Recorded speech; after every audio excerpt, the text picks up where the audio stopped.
You missed round one, Nat, the 1 point win over in Adelaide. Great start to the year, but where you're at with the injury? Yeah, it was a great win over in Adelaide, and it's a good time to be able to give an update to our Fremantle members and fans, because I've been a little bit hit and miss the last week trying to work out what's going on. I've been coming back over the last 8 weeks, building from a shoulder reconstruction, and in that big push to get my body back up to speed, put body weight back on, get strong, I've just got a little bit disky in my spine.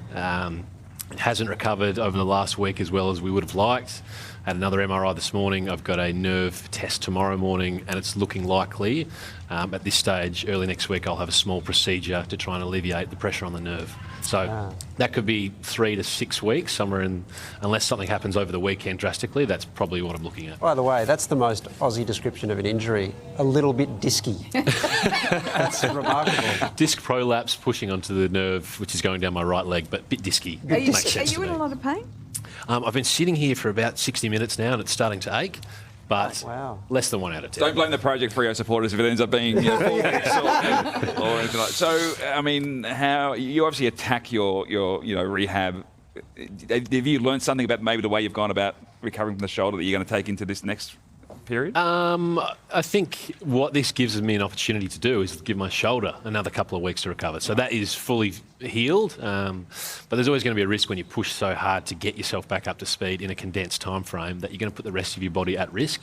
So there was no incident or anything like that. It was just the global work going into my body just gave me the signal to go, just calm down, we need to rest for a couple of weeks, which is what I'll have. So I don't want to jump ahead too much, but let's be honest, Freo are better than West Coast this year, aren't they?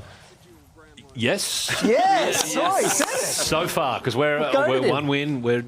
So West Coast do have 24 players to choose from. Yes. But is Perth just a better place when Freo's better than West Coast? Oh, it's a better place for us, Waleed, I'll tell you that much. But I mean, West Coast have had the wood over us for a number of years, winning a grand final, and have been one of the dominant teams in the competition. Yeah. And now we feel like it might be our turn to at least wrestle back some of that dominance, which is great for WA footy fans because we can put on outstanding derbies twice a year for the next number of years. See what? There's a fair bit on the derby now that he's declared that they're better, isn't it? I Absolutely. mean, there's lots. The videotape will be. They'll be. Yeah. Can I retract? No, that's on a loop now, officially. You're talking as though you're better, and I thought that was tasteless, frankly, Nat. I really did.